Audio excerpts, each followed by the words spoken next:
Hi everyone, and welcome to another short video presenting an old radio today, which is a kind donation from my brother. And this is the Panasonic RF-1105LBE model, made in Japan back in 76, 77.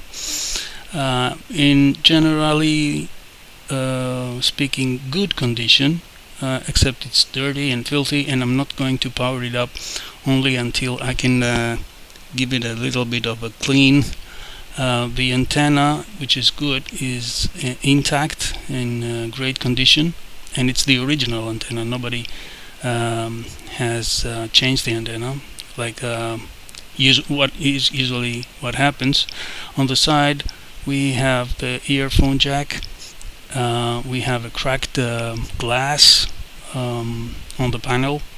The frequencies panel, by the way, it supports long wave, medium wave, short wave, and FM, of course. So there is a rotary selector, band selector on the front panel.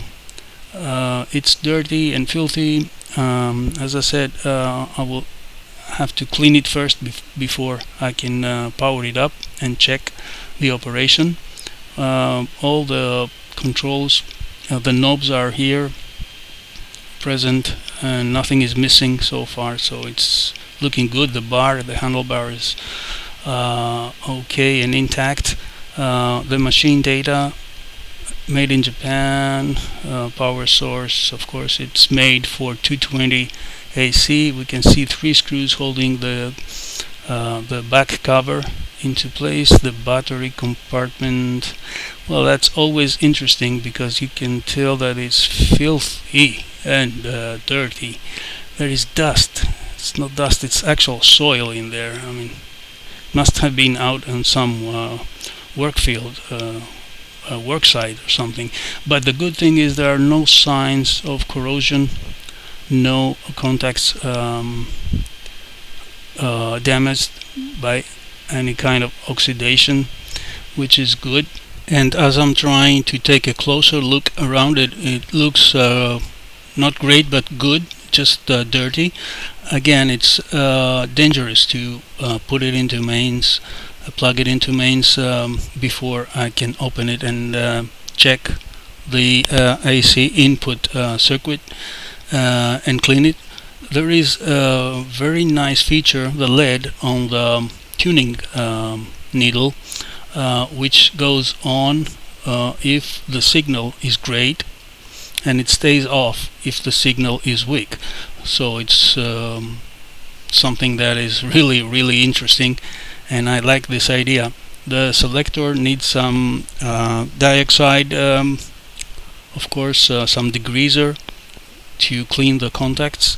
Also, the same goes for the tuning knob and the volume knob as well. On the left side of the radio we can find a very interesting input. The way it used to be, it was 5D. It came as a standard back in the 70s, and it's what we can call today as the auxiliary input. So you could connect external devices like tape recorders or record players, turntables. And there is this selection switch, radio or the auxiliary device. And on the right side we can find the earphone jack, which could support earphones or speakers with impedance of 8 ohms, up to 8 ohms I assume only. So let's get right to it. Our faithful Phillips screwdriver here. I'm going to remove those 3 cleverly designed screws. I bet they are long ones to hold the back cover. And let's see what is inside, how it looks like, and how we can start with the cleaning part first, and then we can move to the standard steps for some basic restoration, checking all the components and applying some dioxide on the contacts. Going under the hood now, we can clearly see that we have to flip the back cover on the side in order to get access. The antenna is connected via this connector here, so the back cover can be completely released, and we have the minus and the plus coming from the internal power supply to the board, actually with two connectors again, red and blue. The blue one of course is the minus, and it's a single pin, and the red one is a positive, and it's a double pin, so you cannot put it the other way around. Very cleverly made. And then you have your back cover released, and we can work easily on the board.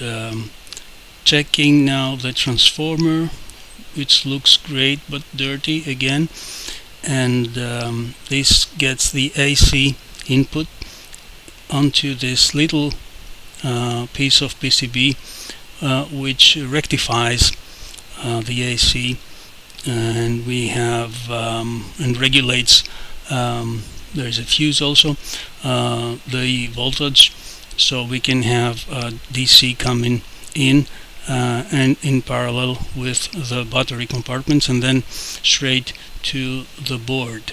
And here is the ribbon that helps you remove the batteries, still in place. That's good. And so simplicity at its best. That's how I call these boards from the 70s and the 60s. The big rod antenna for medium wave, short wave and long wave. Here is the back of the big rotary switch that you can select the band you want to tune into. Clear components, big components, of course. Oops, little piece of plastic broken here. Clear components, big components, so you can immediately spot any damages, something that it's not possible with the modern devices anymore. The speaker, the auxiliary circuit for the auxiliary input, and of course the string, which is always a headache if you try to disassemble the unit, which goes onto the tuning knob and get it connected with the big tuning capacitor. I wouldn't recommend removing this if you are not an expert in the field. As for myself, I'm not, so I'm not going to disassemble the PCB and the string and the knobs and everything from the front panel. I can see that the rectifier circuit here next to the transformer is so dirty. Those must be some old type of diodes right there, and some big ceramic capacitors. This thing is really not stable, it's moving. I have to glue it back somehow into place, and of course I have to clean thoroughly the dust and the dirt from everywhere around the unit, especially the bottom part, which it doesn't mean that it's not working just because it's dirty, but it's not safe to put it under power, connect it to mains before I can give it a little bit of a clean, I guess. And the classic dioxide clean inside the big capacitor, the tuning capacitor right there, the on-off switch, the treble and volume knobs, and whatever can be cleaned thoroughly, and then we can of course test it. Out of experience, I would say it should work even now, because these old classic electronics can be so reliable over time. It's nothing like the new electronics, modular electronics, and the new tiny bits and pieces. And that is another reason why I love these machines. Nothing to do with SMD type of new parts. So at some point the user, an advanced user, can detect a failure and can open it up and fix it. And I think it was the whole philosophy behind the design and the construction of the devices back in the 50s, 60s, and 70s. You could easily detect what is going on. You can easily remove a part, put some other part, same value, and that would be all. And then it was the family radio that could last forever. And then by the beginning of the 80s, they simply found out that it's not profitable. So for the companies and the factories, and then they have somehow decided to build devices that can actually have, without saying, an expiration date. And so you could only try to fix it. If it didn't work, then it's going straight to the trash, and you have to buy a new one, because that's the way factories could survive better. That's my wild guess. Now let's go back to the cleaning part where we left. This dioxide liquid can be found in spray cans, can be found in liquid form. I prefer the liquid form because it lasts longer, and I like this application using a syringe over the components. First of all, the big tuning capacitor, the components that can hold rust and dirt over time. So we have to flood the whole part with this dioxide liquid, and we have to play a bit with the knob, the tuning knob, so that the liquid can go all over the contacts inside the capacitor. And the other parts that we should do the same thing is always the moving mechanical parts, like the on-off switch, the rotary switch for the bands right here, the potentiometers for the treble, bass, volume, whatever, because they can have dust, rust, and dirt inside, and it's a natural thing over time after all these years.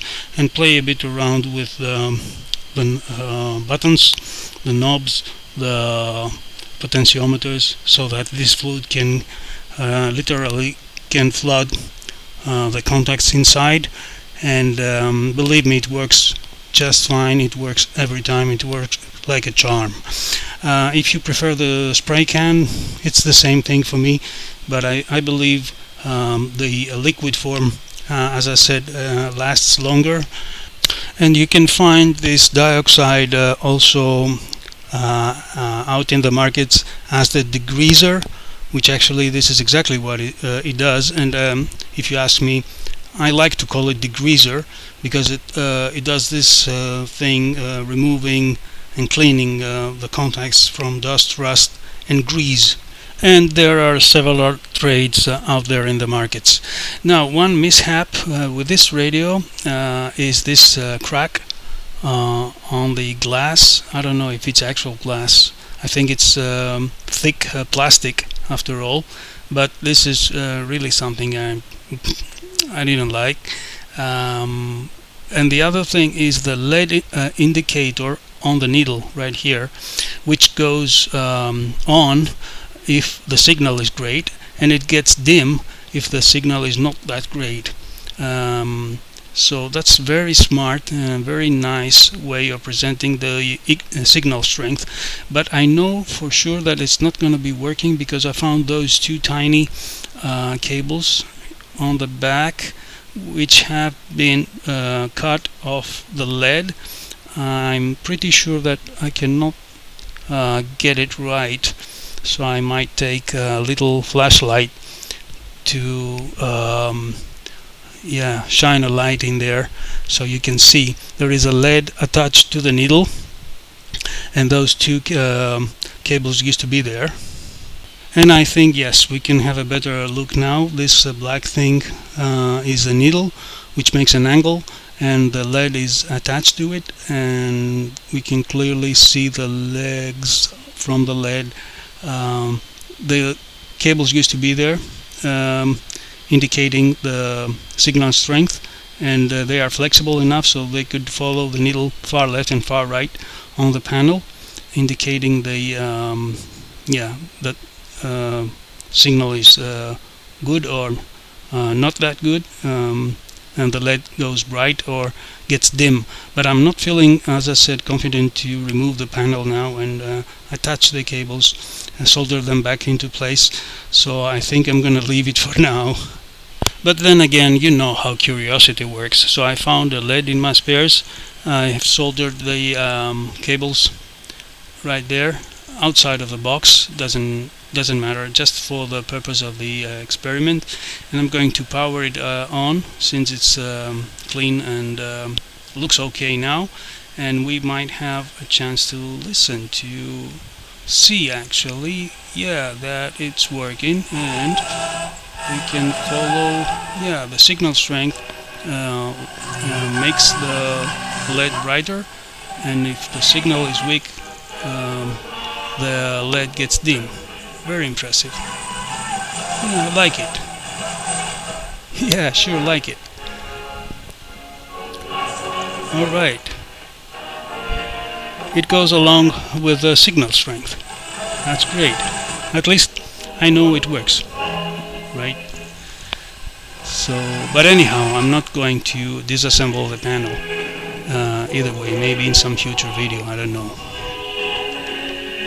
Another thing I'm always trying to check is that the antenna is the original antenna, and in this case it is the original antenna, and believe me, it's huge. It's a telescopic antenna of 90 centimeters long. It's almost a meter. It's huge, and I believe that's why for the FM band actually I have tested it already, and it has the greatest sensitivity. And now that is cleaned and waxed and tested, I think I can call it a wrap. That was a short video today presenting a true analog radio from the 70s from Japan. One of the best, if you ask me. I think it's gonna keep me company in the kitchen from now on, listening to news and some music. I do enjoy restoring and cleaning and messing with this kind of devices from the past. So thank you very much for your time, for traveling back in time with me today. And if you like this stuff and you enjoyed and found this kind of useful, just please subscribe and give us a thumbs up. Thanks for watching. Bye for now.